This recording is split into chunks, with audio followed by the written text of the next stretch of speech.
Since the world is not left to randomness, but by a heavenly sovereign who does not change his purposes at random, men became alarmed at the unusual omens in the heavens.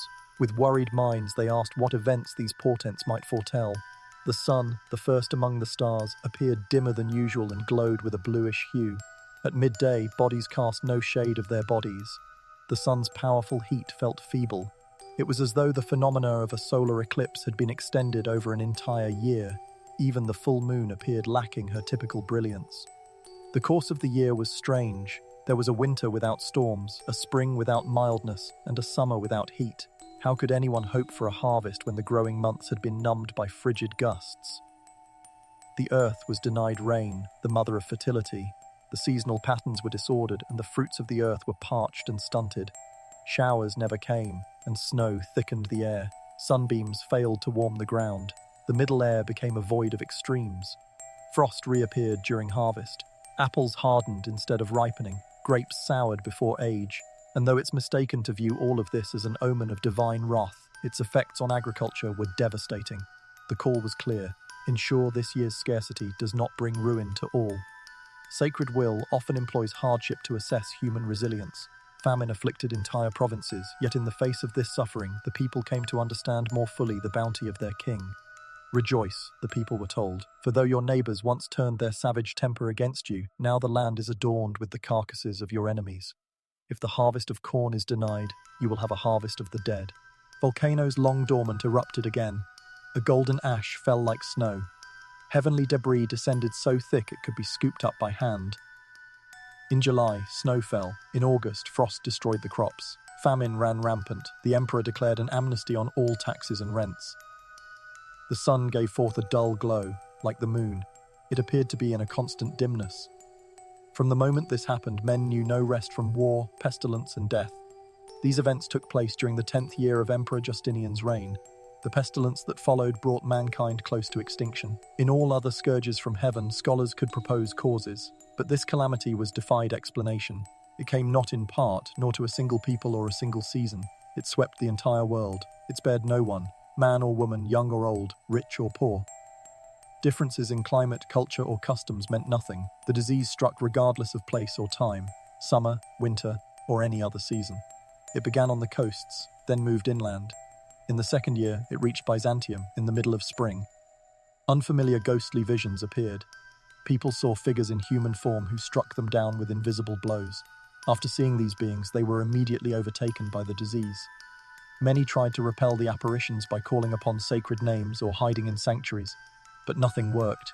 Even in holy places, the people died. Some locked themselves in their rooms, refusing to answer friends knocking on the door, fearing the demons had come. Others saw visions in dreams. They heard voices announcing their doom, telling them they had been written among the dead. Some were taken without any warning at all. No dreams, no visions, simply a fever striking suddenly without explanation. People awoke with fevers. Some were walking, others were eating. The body looked normal. No heat, no color change, no inflammation. The fever was so mild at first that no one suspected danger. But soon came the swelling. Buboes, beneath the arms, around the ears, between the thighs. Some slipped into unconscious states and never awoke. Others suffered severe delirium, crying that invisible men were coming to kill them. They fled in terror, hallucinating, sleepless, maddened. Those who cared for the sick were pitied, not because they feared infection, but because they suffered so much. They had to fight the patients to keep them indoors. Many ill people tried to jump into the sea, not for water, but because of the agony in their minds. If not delirium, the bubonic swellings turned black and mortified. Death followed.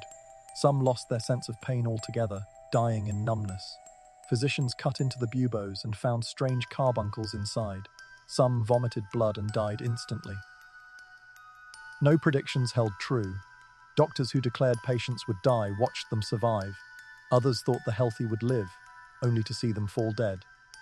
There was without discernible pattern. Some bathed and died, others received no care and lived.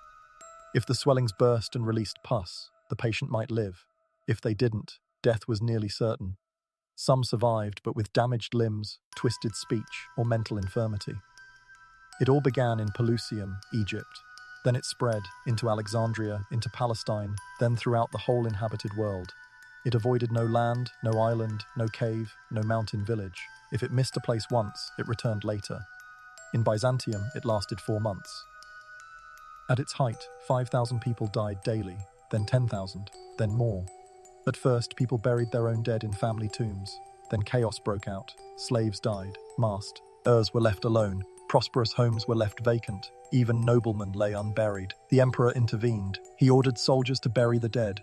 When all tombs were filled, trenches were dug across the city. When trenches couldn't keep up, the towers of the city walls were used. Cadavers were cast inside, roofs torn off, corpses piled high. The odor became overwhelming.